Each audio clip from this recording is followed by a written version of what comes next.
Advisory के founder Dilip Bhatt जुड़ गए हैं, उनसे बात करेंगे। Dilip ji, good afternoon. दिलीप जी, बताइए क्या व्यू है इस समय मार्केट को लेकर?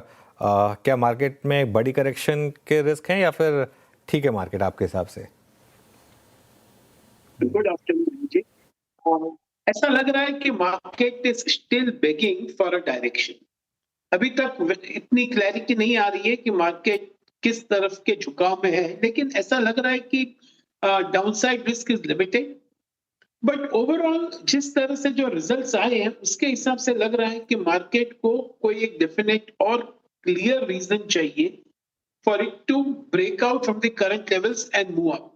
और ये जो क्वार्टरली रिजल्ट्स गए उसमें ऐसा कोई इंडिकेशन, बड़ा इंडिकेशन नहीं आया कि जहां से लगे कि आप बहुत ऑप्टिमिस्टिक हो जाओ पूरे स्टॉक्स में। और शायद quarterly, I mean the coming 2 quarters and may be the year after that will be very good. तो मुझे लगता है ये मार्केट अभी एक नैरो रेंज में घूम रहा है और शायद for some more time to come, unless and until there is some trigger which market अभी तक मिस कर रहा है उसको।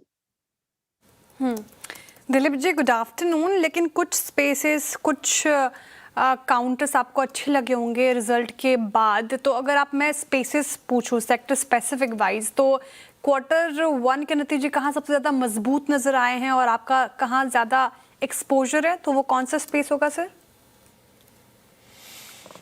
आई थिंक रिजल्ट में ये बहुत क्लियर है कि any capex related to the power and ancillary segment वो काफी ठीक रहे हैं और अभी भी काफी स्ट्रांग लग रहे हैं। जैसे कि हम देखें, अगर सीमेंस को देखे, एबीबी को देखे, सीमेंस एनर्जी, हिताची एनर्जी, सबको देख ले, स्नाइडर देखो, आप जी पावर देख लो, I think all of them के थोड़े के नतीजे आने बाकी है, लेकिन overall performance has been strong.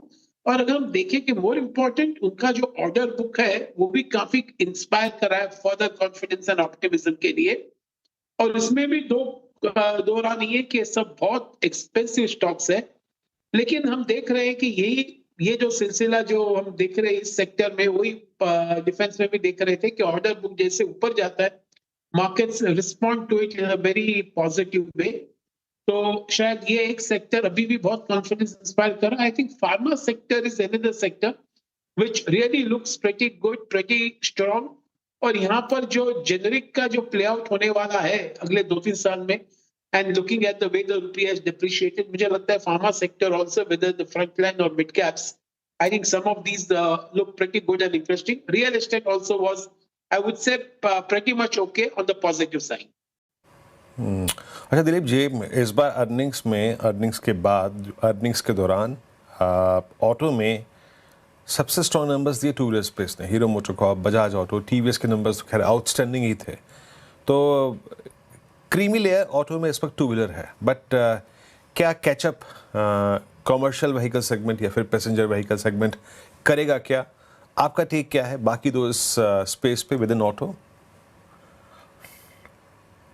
नहीं, मैं समझूंगा कि ओवरऑल ये बात का जो ग्रोथ आया है वो क्योंकि पिछले के मुकाबले जरा बेस लो था, तो इसके लिए ग्रोथ बहुत अच्छा लग रहा है। लेकिन अगले 2 क्वार्टर में यही जाकर हम देखेंगे कि वो जो जीएसटी जो ग्रोथ आया था, जहां पर जीएसटी को लोग कम करवाया था, और उसकी वजह से जो नेक्स्ट 2 और 3 क्वार्टर्स में जो ग्रोथ आएंगे, मुझे लगता है वो शायद it will be much more subdue.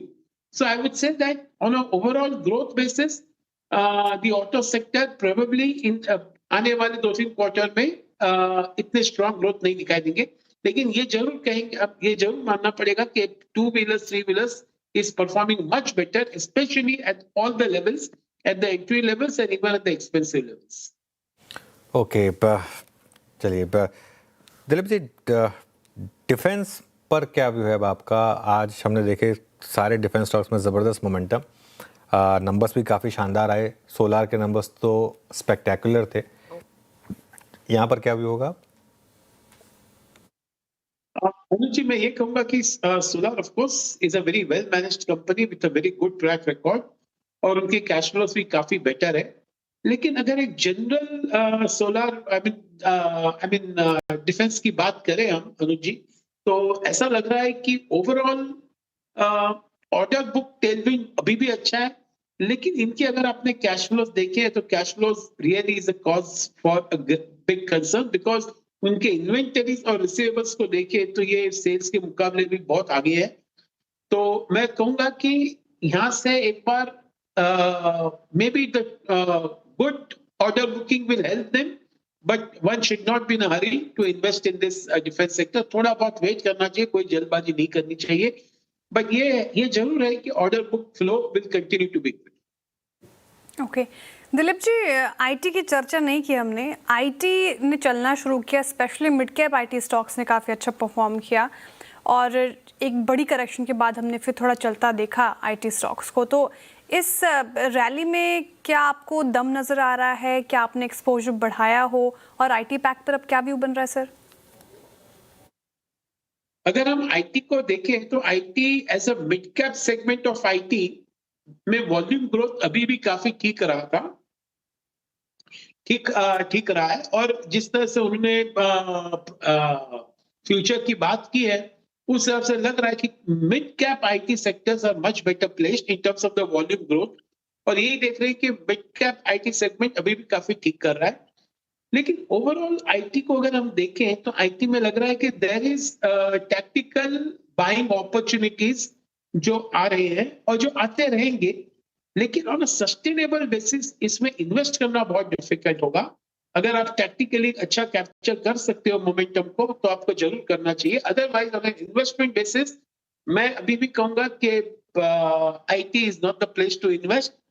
बहुत नीचे आ जाएगा तो शायद it will give you good yield, dividend yield, तो शायद it may give some defence to the portfolio, but on the upside IT जरा एकदम कैप्ड लग रहा है कि यहाँ से ऊपर जाना बहुत मुश्किल है। अच्छा दिलीप जी, इस बात के चांसेस कितने लग रहे हैं आपको कि यहाँ से गोल्ड फर्दर और डिलीवर करे? मेरे ख्याल से जनवरी के बाद अगर कोई भी रीजनेबल स्ट्रॉन्ग मूव रिवर्सल आया मेटल्स में और या फिर गोल्ड में, वो इसी महीने आया। बट यूएस में अगर आप देखें जो जॉब के आंकड़े आए, इन्फ्लेशन कूल ऑफ हुआ, लेकिन स्टिल यील्ड्स में अगर आप देखें कोई भी कोलैप्स नहीं है वहाँ पे। गोल्ड पे आपका सेंस क्या है? तो ऐसे में हम टाइटन पे, ऐसे पे हम मुथूट पे, ऐसे में हम मन्नापुरम पे क्या टेक रखें? तो if you are asking me the view of the gold, मैं यही कहूंगा गोल्ड में अभी भी हम बुलिश हैं और without any doubt I think 10 to 15% should definitely be in this particular segment. मुझे लगता है इसका टेलविंड इम्पैक्ट जरूर जैसे आप कह रहे हैं टाइटन में आएगा, ज्वेलरी कंपनीज में आएगा और इवन फाइनेंस कंपनीज में आएगा। मैं ये समझूंगा कि शायद some of this companies will become a good buy. थोड़ा बहुत नीचे करेक्शन हो जाए तो इसमें जरूर ध्यान देना चाहिए फॉर 10 to 15% रिटर्न। बहुत बहुत शुक्रिया आज हमारे साथ जुड़ने के लिए। अब मैं आपको बताता हूँ क्या हुआ है। अब देखिए